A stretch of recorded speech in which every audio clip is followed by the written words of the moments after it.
Bismillahirrahmanirrahim. Assalamualaikum warahmatullahi wabarakatuh. Ya, di sini saya akan memaparkan makalah dari mata kuliah Manajemen Pendidikan yang berjudul Manajemen Kesiswaan. Ya, di sini ada latar belakang yang mana kebutuhan siswa dalam mengembangkan dirinya tentu saja beragam dalam hal pemprioritasan, seperti di satu sisi para siswa yang ingin sukses dalam hal prestasi akademiknya. Di sisi lain juga ingin sukses dalam hal sosialisasi dengan teman sebayanya. Manajemen kesiswaan berupaya mengisi kebutuhan akan layanan yang baik tersebut. Mulai dari siswa tersebut mendaftarkan diri ke sekolah sampai siswa tersebut menyelesaikan studi di sekolah tersebut. Kemudian lanjut lagi dengan rumusan masalah. Yang pertama, apakah pengertian manajemen kesiswaan? Yang kedua, apa tujuan, fungsi, dan prinsip manajemen kesiswaan?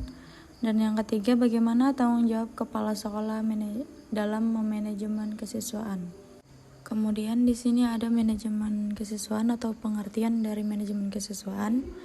Manajemen kesiswaan dapat diartikan sebagai usaha pengaturan terhadap peserta didik, mulai dari peserta didik tersebut masuk ke sekolah sampai dengan mereka lulus sekolah.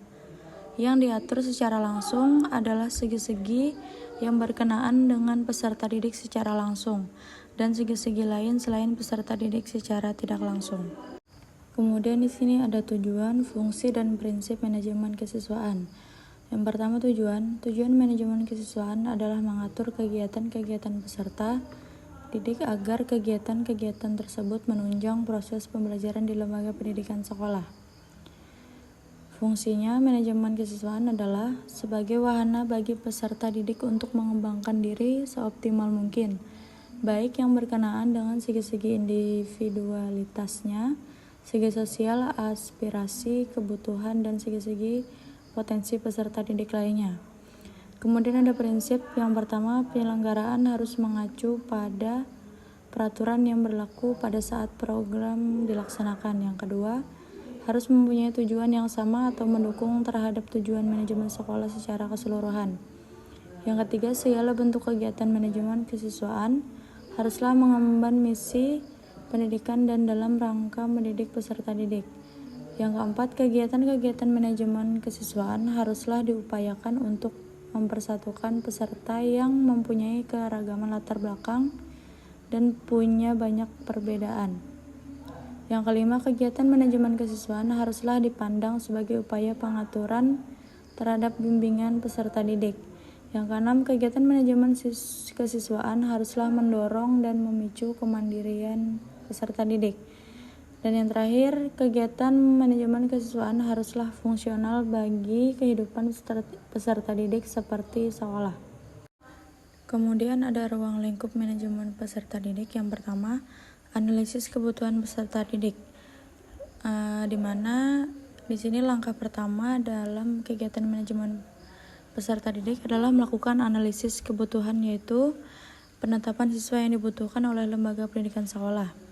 Kegiatan yang dilakukan dalam langkah ini ada dua. Yang pertama, merencanakan jumlah peserta didik yang akan diterima. Kemudian penentuan jumlah peserta didik yang akan diterima perlu dilakukan sebuah lembaga pendidikan agar layanan terhadap peserta didik bisa dilakukan secara optimal. Kemudian yang kedua, menyusun program kegiatan mahasiswa. Penyusunan dalam kegiatan ini ada 5 yang harus diperhatikan. Yang pertama, visi dan misi lembaga pendidikan sekolah yang bersangkutan. Kedua, minat dan bakat peserta didik. Yang ketiga, sarana dan prasarana yang ada. Yang keempat, anggaran yang tersedia. 5, tenaga kependidikan yang tersedia. Yang kedua, yang mana rekrutmen peserta didik. Yang mana di sini di sebuah lembaga pendidikan sekolah pada hakikatnya adalah merupakan proses pencarian, menentukan dan menarik pelamar yang mampu untuk menjadi peserta didik di lembaga pendidikan sekolah yang bersangkutan. Yang ketiga, ada seleksi peserta didik. Ini adalah kegiatan pemilihan calon peserta didik untuk menentukan diterima atau tidaknya calon peserta didik menjadi peserta didik di lembaga pendidikan sekolah tersebut berdasarkan ketentuan yang berlaku. Seleksi peserta didik penting dilakukan terutama bagi lembaga pendidikan sekolah yang calon peserta didiknya melebihi dari daya tampung yang tersedia di lembaga pendidikan sekolah tersebut. Adapun cara-cara seleksi yang dapat digunakan ialah melalui tes atau ujian, melalui penelusuran bakat dan kemampuan, berdasarkan nilai STTB atau nilai UN. Dari hasil seleksi tersebut, peserta didik dihasilkan kebijakan sekolah, yaitu peserta didik yang diterima dan peserta didik yang tidak diterima. Bahkan bila diperlukan ada kebijakan peserta didik yang diterima tetapi sebagai cadangan. Yang keempat, orientasi. Orientasi peserta didik atau siswa baru adalah kegiatan penerimaan siswa baru dengan mengenalkan situasi dan kondisi lembaga pendidikan sekolah tempat peserta didik itu menempuh pendidikan. Yang kelima, penempatan peserta didik atau pembagian kelas. Sebelum peserta didik yang telah diterima pada sebuah lembaga pendidikan sekolah mengikuti proses pembelajaran, terlebih dahulu perlu ditempatkan dan dikelompokkan dalam kelompok belajarnya.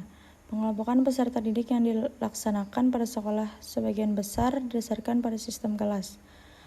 Yang pertama, fungsi integrasi, yaitu pengelompokan yang didasarkan atas kesamaan-kesamaan yang ada pada peserta didik.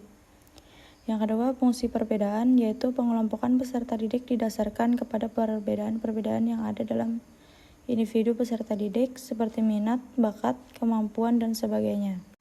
Yang keenam, pembinaan dan pengembangan peserta didik. Langkah berikutnya dalam manajemen peserta didik adalah melakukan pembinaan dan pengembangan terhadap peserta didik. Pembinaan dan pengembangan peserta didik dilakukan sehingga anak mendapatkan bermacam-macam pengalaman belajar untuk bekal kehidupannya di masa yang akan datang. Untuk mendapatkan pengetahuan atau pengalaman belajar ini, peserta didik harus melaksanakan berbagai macam kegiatan. Lembaga pendidikan sekolah dalam pembinaan peserta didik biasanya melakukan kegiatan yang disebut sebagai kulikuler dan kegiatan ekstrakurikuler. Yang ketujuh, pencatatan dan pelaporan. Pencatatan dan pelaporan tentang peserta didik di sebuah lembaga pendidikan sekolah sangat diperlukan. Kegiatan pencatatan dan pelaporan ini dimulai sejak peserta didik itu diterima di sekolah sampai mereka tamat dan meninggalkan sekolah tersebut. Kemudian untuk melakukan pencatatan dan pelaporan diperlukan peralatan dan perlengkapan yang dapat mempermudah. Peralatan dan perlengkapan tersebut biasanya berupa buku induk siswa, buku clipper, daftar presentasi, daftar mutasi peserta didik, buku catatan pribadi peserta didik, daftar nilai, buku ledger, dan buku rapot. Kedelapan, kelulusan dan alumni. Proses kelulusan adalah kegiatan paling akhir dari manajemen peserta didik. Kelulusan adalah pernyataan dari lembaga pendidikan sekolah tentang telah diselesaikannya program pendidikan yang harus diikuti oleh peserta didik. Setelah peserta didik selesai mengikuti seluruh program pendidikan di suatu lembaga pendidikan dan berhasil lulus dan ujian akhir, maka mereka peserta didik tersebut diberikan surat keterangan lulus atau sertifikat. Umumnya surat keterangan tersebut sering kita sebut sebagai ijazah atau surat tanda tamat belajar STTB. Ketika peserta didik sudah lulus, maka secara formal hubungan antara peserta didik dan lembaga telah selesai. Namun demikian diharapkan hubungan antara para alumni dan sekolah tetap terjalin.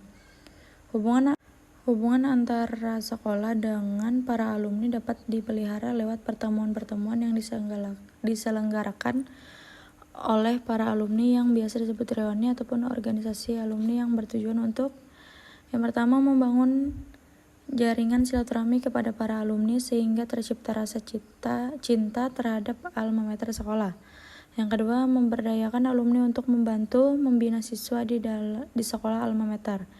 Yang ketiga, memberdayakan alumni untuk membantu mensukseskan program sekolah. Dan yang terakhir, mendapatkan informasi tentang pemetaan alumni yang melanjutkan studi dan tempat kerja, sebaran pasar kerja alumni. Kemudian yang terakhir ada kesimpulan, manajemen kesiswaan adalah suatu layanan yang memusatkan perhatiannya kepada peraturan, pengawasan, dan layanan siswa di kelas maupun di luar kelas. Pelayanan tersebut mulai dari mendaftarkan dan masuk sampai siswa menyelesaikan semua program pembelajaran di sekolah tersebut. Layanan ini berupa pengenalan dan pendaftaran, layanan individuan, minat dan bakat, serta kebutuhan sampai ia matang di sekolah. Mungkin itu saja presentasi atau pemaparan makalah dari saya. Mohon maaf. Wassalamualaikum warahmatullahi wabarakatuh.